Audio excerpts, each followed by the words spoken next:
आप देख रहे हैं बीआरजे टीवी जनता की आवाज़। मैं हूं आपके साथ योगेश्वर पासवान। अभी हम उपस्थित हैं सुपौल सहरसा ग्राम स्वराज सभा के महामंत्री सत्यनारायण प्रसाद सिंह के पास।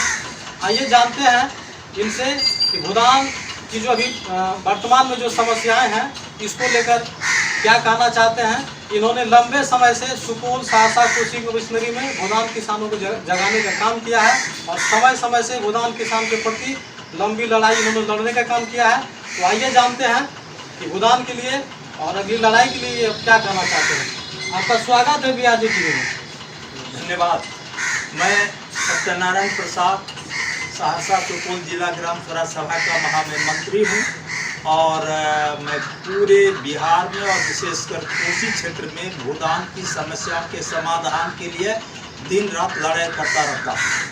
अभी मैं थोड़ा सा कहना चाहता हूँ कि बिहार सरकार के राजस्व एवं भूमि सुधार विभाग के संयुक्त निदेशक श्री विनोद कुमार झा जी ने 25/7/2015 को, जिसका पत्रांक 1-15/929-7 है, एक सर्कुलर निकाला था भूदान के किसानों के विरुद्ध में। भूदान जमीन के गैरमजरवा किस्म के जमीन के विरोध में एक सर्कुलर निकाल करके उसने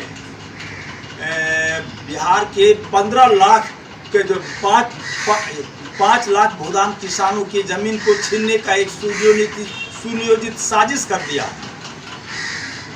जी, तो आप ये बताइए, अभी जो बिहार सरकार जो है भूदान ये कमेटी का जो गठन किया गया था और जिस कमेटी के तहत भूदान चल रही थी उसको समाप्त कर दिया है। तो ऐसी स्थिति में आप भूदान की लड़ाई किस तरह से लड़ेंगे और भूदान किसानों को न्याय किस तरह से दिला पाएंगे? आप इसके प्रति क्या योजना बना के रखें?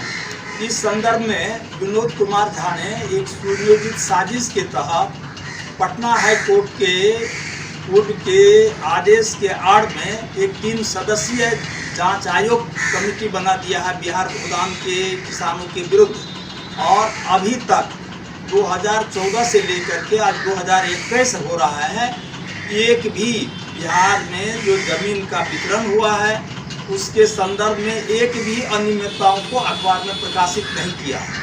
दूसरी बात, इसके चलते 3.5 लाख भूदान किसानों की जमीन की जमाबंदी नहीं हो रही है, उसका लगान निर्धारण नहीं हो रहा, वो अपने बेदखल जमीन पर दखल नहीं हो रहे हैं।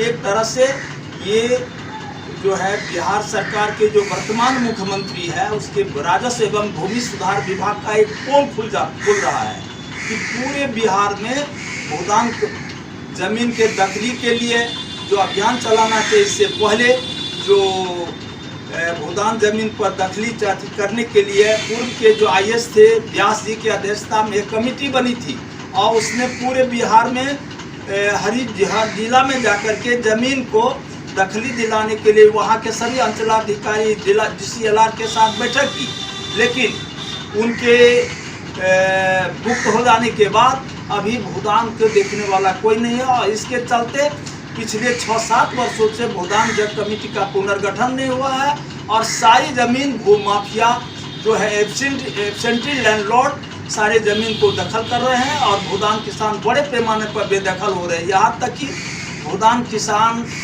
की जमीन ही नहीं बेदखल हो रही, जो भी गैरमजरवा आम खास किस्म की जो जमीन जो गरीबों में दलितों में खासकर जमीन बची थी उस जमीन और वर्षों से वो अपनी जमीन का बंदोबस्त करके रसीद कटा रहे थे, वो सब भी बंद हो गया है। और देखिएगा सारे पोखर पर जो बसे हुए हैं उसमें से कुछ भूदान की जमीन है, वो सारे लोगों को वहाँ से विस्थापित किया जा रहा है। ये एक तरह की बड़ा दुखद घटना है। तो आपने अभी सुना कि सुपौल जिले में भूदान की कमेटी की और भूदान किसानों की क्या दयनीय स्थिति है और यहाँ पे जितने भी भूदान किसान हैं इनके ऊपर भूमाफियाओं का कब्जा है। सरकारी व्यवस्था यहाँ की बहुत ही बदतर स्थिति बनी हुई है सरकारी व्यवस्थाओं की। तो ये स्थिति भूदान किसानों की है। तो आपका बहुत बहुत धन्यवाद।